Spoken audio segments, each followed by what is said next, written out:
Hey everybody, how's it going? I'm coming to y'all with another deck tech, and this time we're looking at one of my absolute favorites, and that is Squall, SeeD Mercenary. Before I get too far into this, I want to say that when the Final Fantasy set was being spoiled, I was hoping for Squall to be a even decent, even semi-playable commander, because 8 is my favorite Final Fantasy. I don't think it's necessarily the objective best, but it is my personal favorite, and I have a lot of strong ties to it for nostalgia. I love the characters, I love the story, I love the gameplay. And in addition to that, I needed an Orzhov deck for my lineup anyways. Orzhov typically doesn't interest me all that much.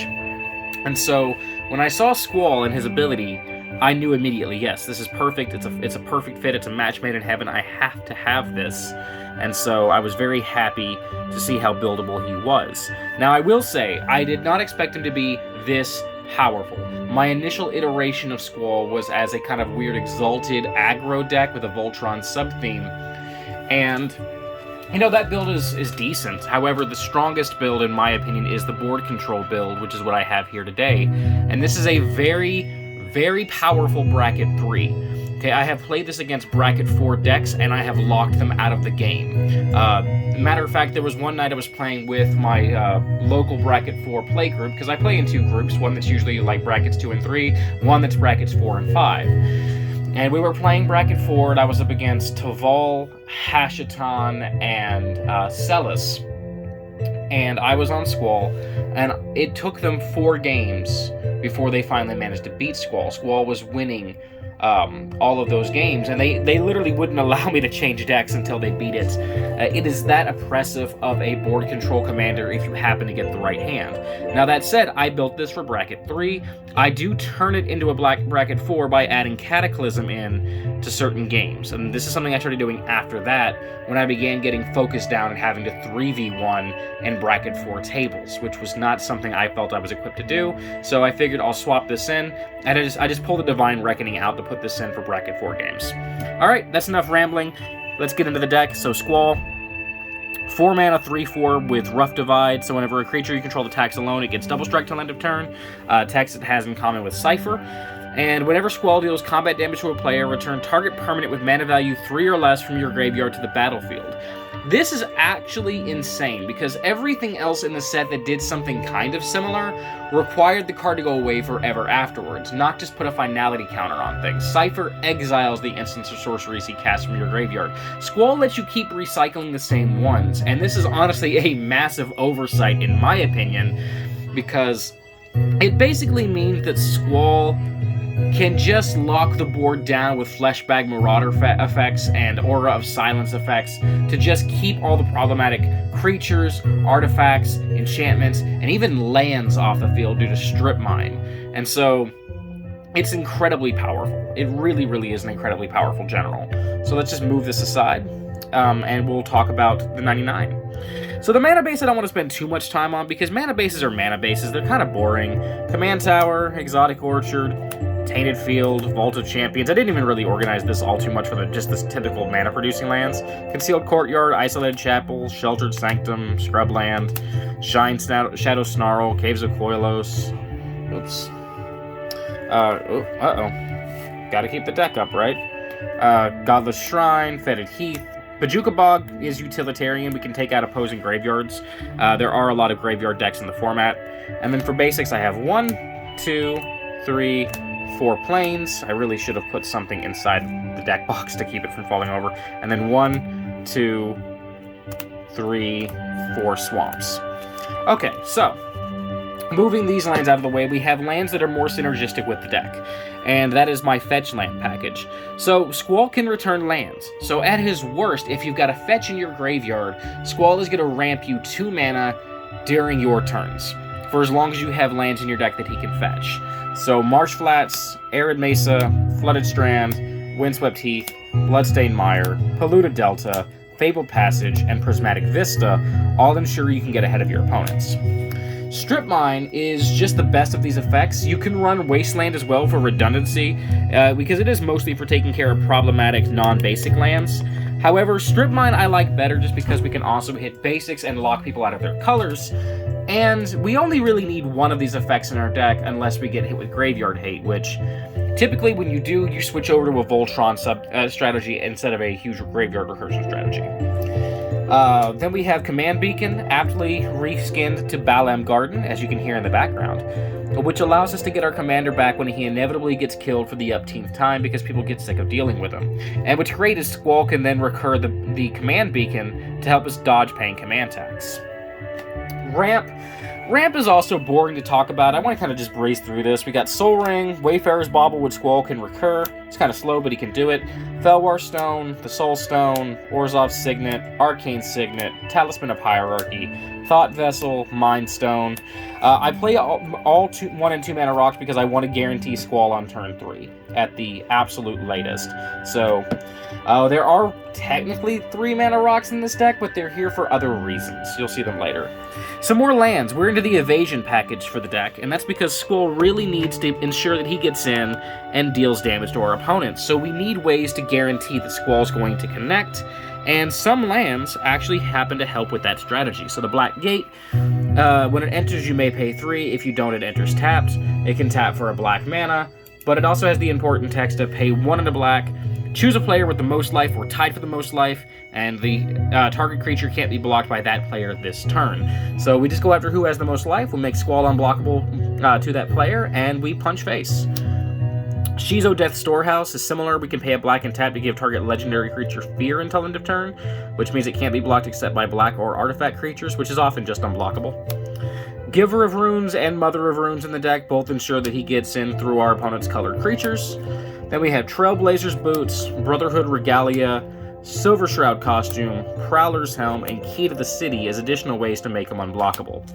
Now, Squall draws a ton of hate, as I've mentioned before, so I like to run as many ways to protect him as I can. Restoration Magic replaced Rebuff the Wicked for me, as I learned that it's basically just Rebuff the Wicked plus in every single way. It's just an incredible card that can save our board state, and as this is bracket 3, and I only allow up to 3 game changers in this deck because of that bracket, I can't run Teferi's Protection, so Restoration Magic is my choice instead.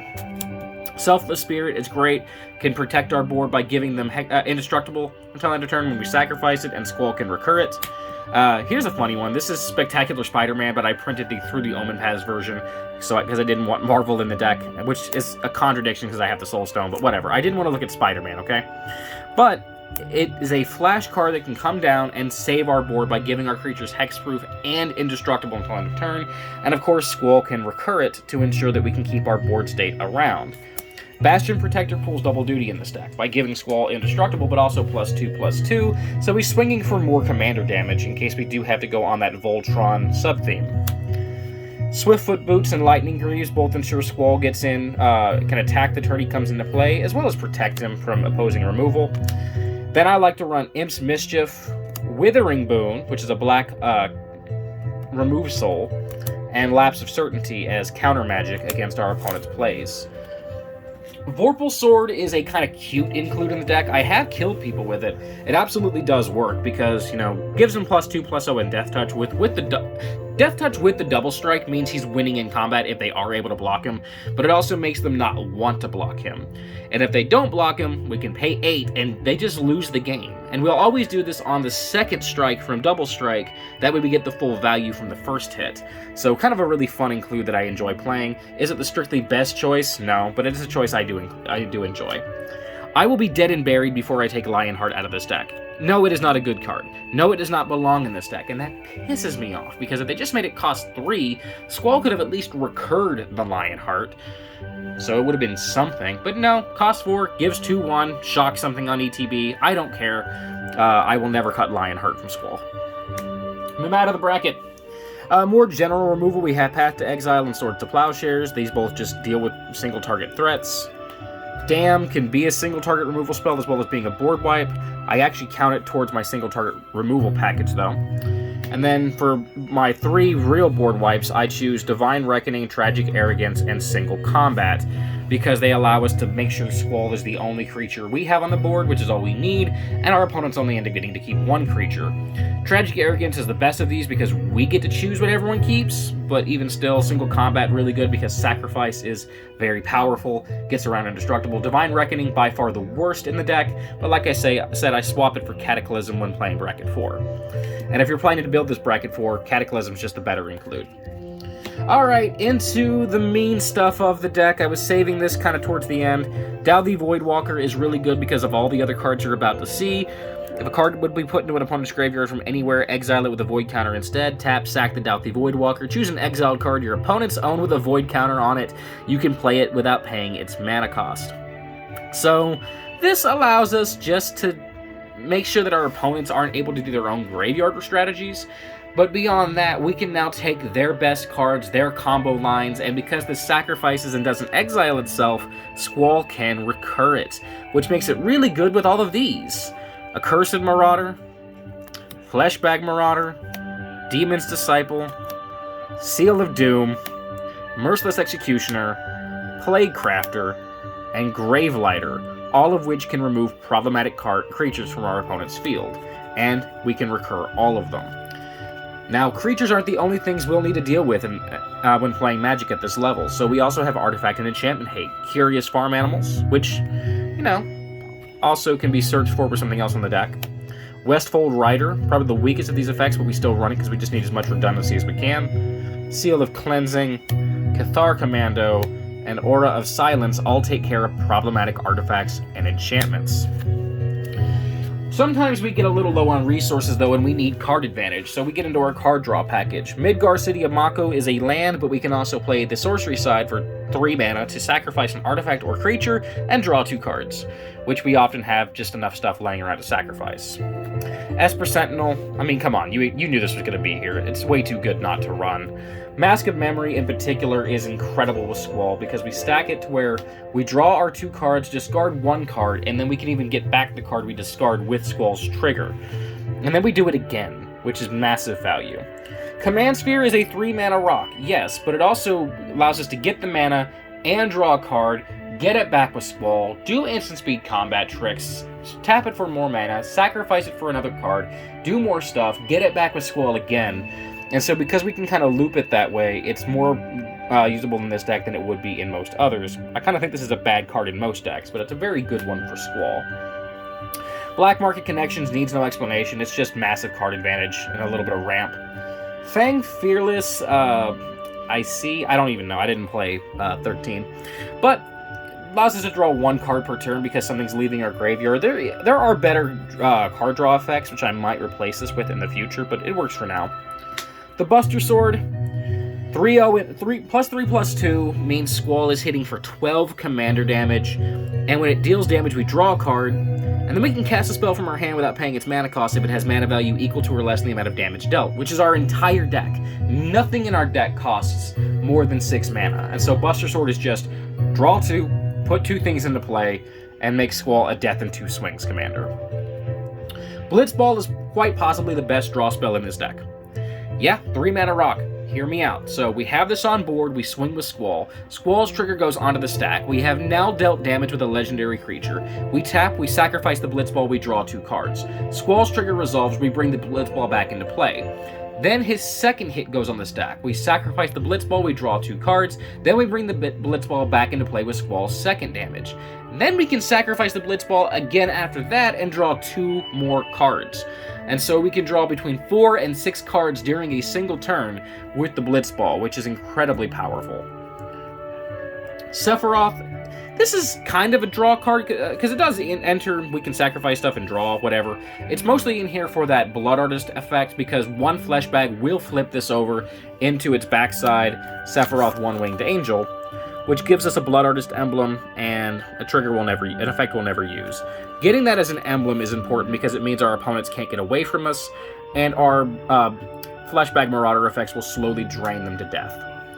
Tutor package, Vampiric Tutor, obviously very good at instant speed, but since we put it to the top of the deck with a Mask of Memory, we essentially draw it, which is really good, and we can even Vampiric Tutor, Mask of Memory trigger, draw 2, discard the card we got with Vampiric Tutor, cheat it into play with Squall. Entomb, just the best tutor in the deck for Squall. Stoneforge Mystic, it goes and finds one of our equipments that gives Squall Evasion, or the Buster Sword, or the Mask of Memory. Whatever we need at the time, Stoneforge can do for us. And late in the game, we find Vorpal Sword and just start killing. Cloud is the exact same thing. It's just a second Stoneforge Mystic in this deck. Demonic Tutor, I mean, you kind of expected this. My 3 game changers in this deck are Demonic Tutor, Vampiric Tutor, and something you'll see later, which is not a good include, but I still run it. Ranger Captain of Eos. This enters, we either find Curious Farm Animals, Esper Sentinel, Mother of Runes, or Giver of Runes, and then we can also use it as a silence that Squall can recur. Buried Alive, find 3 reanimation targets for Squall, seems good. But also, Squall gets killed a lot, even with all of our protection, and so I wanted ways that we can get Squall back, that Squall can also recur if he happens to come out after. Like, let's say we animate dead him, and then he dies again, he goes back to the command zone, animate dead's in the yard. Well, Squall can at least recur the animate dead and get some value out of it. Same with Dance of the Dead, and same with Necromancy.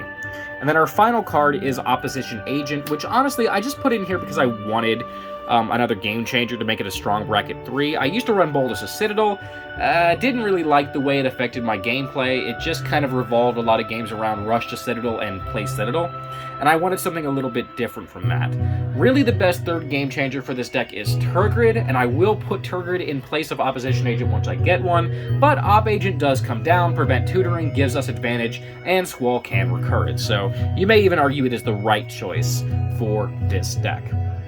So, that is Squall, SeeD Mercenary, my favorite Orzhov commander in the entire game. I'm so happy that Squall was a buildable, viable, and powerful commander because I love Final Fantasy VIII so damn much.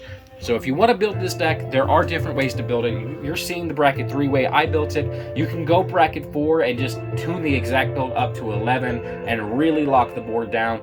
You can go down to bracket 2 and play Voltron, where Squall is just, getting tons of value off of Mask of Memory and egg effects in order to put you ahead and keep you from falling behind, as Voltron will very often fall behind in games due to lacking card advantage, and Squall, in conjunction with Mask of Memory, in conjunction with Chromatic Star and Chromatic Sphere, can kind of fix that issue. So there's tons of different possible builds for them, but this is the one that I went with, this is the one that I love, and I hope you all enjoyed watching this deck tech. I would love to hear your thoughts in the comment section down below. If you have Squall built, how did you build him? What bracket did you build him for? And what deck would you like to see a deck tech on next? Until then, I'll see you later.